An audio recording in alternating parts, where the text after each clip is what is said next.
शाळा जसा लावी ती लळा माऊली आपुल्या बाळा.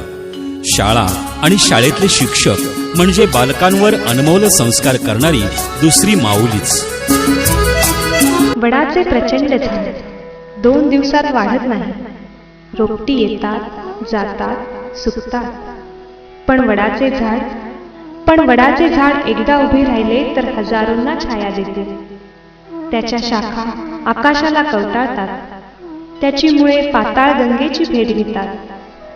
परंतु असा अद्भुत पसारा, हे महान वैभव प्राप्त व्हावयास दगड धोंड्यातून मुळे रोवीत कित्येक वर्ष त्या वृक्षाला धडपडावे लागते. कित्येक वर्ष त्या वृक्षाला धडपडावे लागते.